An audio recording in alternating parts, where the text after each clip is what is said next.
The first series of the season for the Seattle Mariners is in the books. They're 500. They split it with the A's. And I got to tell you guys, I've got a few takeaways so far. I know it's early in the season, but there's some things I'm a little bit concerned about. And there's also things that I'm pretty excited about. So let's get straight into it. First of all, what I have seen from Jorge Polanco at third base so far is one of the more concerning things. And I mentioned it in my last video, and I'm just saying the throws that I'm seeing from this guy from that position, it's really scary. And it's going to get to a point where I think they're going to have to start subbing him out late in games in high leverage situations to make sure that they can make some of these outs. This was another one from game 3. I mean, that's kind of a routine ball, and he just kind of spikes it down into the dirt. They got Dylan Moore playing first base here too. This is in the 8th inning. And here's the thing, guys. It's okay to bounce the ball when you're throwing it in from third base into first base. That happens all the time. They want to keep it at a low angle. It stops you from potentially launching it over the first baseman's head. I get it. But Polanco does not have the arm strength to make good, consistent throws out here. That's a kind of tough play. His footwork is a little off. He takes some extra steps, spikes it down. And here's my thing. During the broadcast, up in the booth, they were talking about how Jorge Polanco, in between games and during the offseason, has been working on his arm strength, and they're doing drills, working with weighted balls. That's awesome. I think that is a good place to start. But I think we have to be realistic about our expectations of what we think real improvement can be for Jorge Polanco at this position. If Jorge Polanco was a guy that was just coming out of college, he's young, and he's doing like high intensity arm strength training in the off season, taking tests and crap, and they're just, listening to death metal, and they're like, yeah, we're going to add 10 miles an hour to your throw this year. I guess maybe I would listen to it, but I have no reason to believe that Jorge Polanco is going to all of a sudden have this really good arm out there at third base, or even serviceable arm at third base. The guy's 30 plus years old. He's been playing baseball professionally his entire adult life. He's coming off of an injury. I don't think we can expect him, outside of, maybe just some mental mistakes and some better footwork and maybe getting rid of the ball a little bit sooner. That can help, but we're not going to see an improvement on his arm strength this year. They need to just get that out of their minds. I really hope they're not depending on that. And I'd also like to point out, if you're going to have a guy like that at third base, you can't have Dylan Moore ever playing first base to try and scoop these. I like Dylan Moore. Great utility player. It's awesome that he's versatile and he can play a lot of positions. But if you're going to have a guy that is likely going to be spiking balls in the dirt, you can't have Dylan Moore playing first base. That's also unacceptable. I mean, I would even be willing, not to pull a money ball here, maybe Jorge Polanco can learn first base. If you're going to try and shoehorn a guy into a position that he's not very comfortable with, you're just going to jam a square peg into a round hole and just be like, Jorge, you're going to play third base. I'd almost rather you did that with him at first base. Why not have him do that? If he has a dead arm and he looks like the tin man at third base, that sounds like a first baseman to me. Or maybe they move him to DH. And the bottom line is, he's been the most consistent hitter, even though it's only through 4 games. He has to be in the lineup. I'm not saying take him out of the lineup. And it sucks that we have to focus on his defense so much when he's playing so well at the plate. But this is not going to get it done at third base this year, especially in high leverage situations. This is very concerning to me. This was another rough play from game 3. They had a little in-between ball, infield pop-up. Colin Snyder, you got to get out of the way. He knows better. I would like to think he knows better. Nobody takes charge of this ball. They're all jumbled up. Ball goes down. Runner makes it to second base, and the runner scores on this. This costs you a run. And I do want to be clear, this is mostly on Colin Snyder, the pitcher. You got to get out of this play. This is unacceptable. But technically speaking, this does kind of go back to Jorge Polanco a little bit. Not as much as the pitcher, but he does technically have priority over this ball. And someone's got to take charge. Or maybe Cal should have taken charge. But somebody's got to take charge of this baseball. This is hopefully something that's going to get cleaned up too. Because when your offense doesn't score as much as you need them to, you can't afford to allow extra base runners on defense, and you can't afford to make mental mistakes like this. I don't want to put much of this on Jorge Polanco, but I do think he should have taken charge here. Or Cal. But either way, got to be better here. Moving on to the game that they won, though, and this is probably the most underrated play of this entire series. It's a one-run game, top of the ninth, trying to secure the save and get the win here. This is huge. Munoz is going to throw a 100-mile-an-hour fastball to Soderstrom, who's been lights out in this series, and he's going to rip it into the gap. It's 1 out. It's a one-run game. This was a huge play. So he rips it into the gap, hard hit. Randy Arozarena gets a good angle on the ball, fires it back into second base quickly, and keeps the runner at first base. I cannot even express to you guys how huge of a play this is. In a one-run game, keeping that tying run on first base potentially even changes how that next at bat goes. For Randy to get a good enough angle on this ball and get this thing in quickly, a play like that can change an entire game. It really can. Overall, the outfield defense has looked incredible so far. Super happy with what we're seeing out there. It was also good to see Julio finally get a hold of a baseball here. He had some really, really bad at-bats in this series, and I almost did a breakdown on it, but I still think it's a little too soon, guys. It's too soon for me to come up here and start talking about plate approach and guys' swings.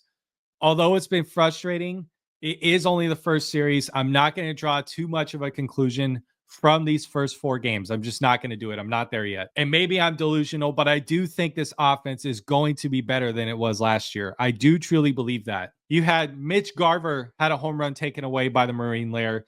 Randy Arozarena had multiple hard hit balls that got stolen from him that should have been RBIs. He's been hitting the ball hard. Jorge Polanco's been lights out. Super impressed with how he's playing. Ryan Bliss is a monster on the base paths. If he gets on base, he's a problem. And then Julio finally took advantage of a hanging slider, drills that one way, way up in the upper deck. I mean, that's borderline about to leave the stadium. So this hopefully is a good sign. Hopefully this kind of keeps him hot going forward. And one just side note, I am curious, and please leave a comment below what you guys think. What do you guys think about Julio trying out a torpedo bat? And hear me out. If you guys have been watching Julio for a while, he has a hard time laying off those breaking balls off the outside edge of the plate. And when they throw him with velocity, particularly towards the inside, he does get jammed pretty often. And when he makes contact, a lot of the time, it seems like it's on that inner part of the barrel. And I think a torpedo bat maybe can help with some of this stuff. And it's just an idea. Maybe I'm totally wrong. But if he has a bat where the outer edge of the barrel isn't as thick, maybe that'll help him lay off those outside pitches a little bit more because he knows not a good chance to make contact on that. And then when he does get the bat around to hit those inside pitches or even in the middle of the plate like this one, I think a torpedo bat can help him out. Let me know what you guys think. I've been watching that stuff with the Yankees. I think it's actually really interesting. Another thing I want to mention, bunting. A lot of people are not happy with how much this team's been attempting to bunt, especially with Robles. He doesn't look like he's very good at it. However, I do think this team hasn't really earned the right to always be allowed to swing away when it's, a 1-run game, a 2-run game, or it's in the later innings and they haven't hit the ball hard much that night. In my opinion, the only 2 guys I would ask to never bunt would be Julio and Jorge Polanco because he's kind of hot right now. So another thing I'm just trying to get like a general consensus on is I'm actually a fan of bunting in spots when it's like, guys on first and second, nobody out, and maybe have a chance to move the runners over and sacrifice an out to move them to second and third with 1 out, with maybe Julio coming up behind you or Randy Arozarena or somebody like that. I am a fan of that in these spots. I think the Mariners, although I think the offense will be better this year, should maybe think about those spots where it's like, hey, let's just make sure we move the runners over and give them the best chance they can to score a run. You have to manufacture some runs when you're not doing well on offense. And a lot of these guys have not proven it, in my opinion, from last year. And even though it's only 4 games in this year, you're not really a good enough hitter for most of these guys to be like, yeah, I'm never bunting.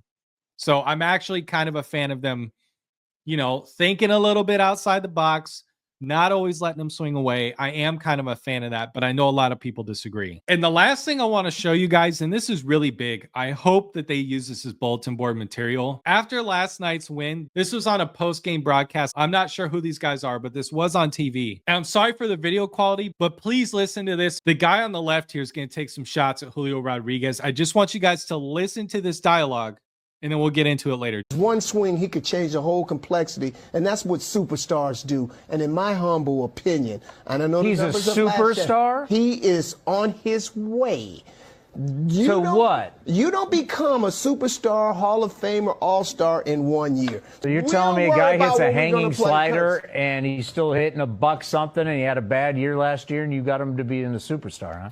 Well, we might as well run you out on the bump and let you pitch the next time against Julio. I mean, if you don't have no respect. I know he got a big contract. I know they gave him a big contract. And I think some people in Seattle may be regretting that they gave him that big contract. I don't know if I'm ready to call him a superstar yet. God. I don't know if I can go back to last year. Wasn't that great? Oh, my gosh, Tony. He hits one pitch and you're putting him in the Hall of Fame. He's had one off year. Now you're ready to how many years is he in the big leagues? Can somebody in the Mariners organization please take this shit personally? Can Dan Wilson put this on repeat in the clubhouse for the next 2 days? Because on top of commentary like this, I also saw that the guy that was with Dave Sims on the New York Yankees broadcast when they were hitting all those home runs, guys like, your old team, Dave Sims, didn't even score 13 runs in a month last year. Guys, somebody needs to take this personally. Somebody needs to put these little subtle shots on the Mariners offense and this organization. Put this shit in the clubhouse, run it on repeat, and for God's sake, somebody take it personally. At some point, you would think these guys are going to get tired of being disrespected. Not only by guys, I disrespect them sometimes. I give them shit all the time for their horrible at-bats. Can somebody just be like, you know what? F you guys, especially Julio. Go in there, be like, F these guys. I'm hitting 4 bombs tonight. I don't give a shit who's on the mound. Somebody take it personal. Because I'm kind of getting tired of this offense just kind of looking like they don't have that fire foaming at the mouth. Guys watching very hittable pitches go down the middle with runners in scoring position to strike them out. How are you not looking at this as a personal attack, bro? Somebody please get this clip into that organization, run it on repeat, and let's start lighting the world on fire because the talent is 100% there for this team. It really is. And if that makes me a delusional fan for thinking that these guys do have potential to make a serious run in the playoffs, I'll be that delusional fan. And I'll get angry with the best of them. And honestly, after about 10 games and I see them go on the road and play a little bit, if they still look like they're making the same mistakes that they are now and that they have been last year, I'll absolutely come up here and criticize them with everyone else. And I'll have my breakdowns and I'll show some at-bats and talk about the approach of some of these guys. JP Crawford is one of them right now. Those videos are coming, but it's too soon. I still think it's too soon to draw any real conclusions on this team. So please leave a comment below what you guys think about all this stuff. Let me know how far you think this team's going to go this year, or if you've totally given up. That's totally fine too. But let me know. Please subscribe so you guys don't miss any more of these breakdowns. I'll have some more footage clips coming up. We'll see how tonight's game goes. I might be able to do one tonight after the game. We will see. But thank you very much. And also, please leave a like on the video as well. It kind of lets me know that you guys like this style of content. You're enjoying it. I really appreciate it. Every single person that watches, comments, subscribes. You guys are all the best. I'm having a ton of fun. I'm happy baseball's back. Let's get a win tonight, please. Let's go.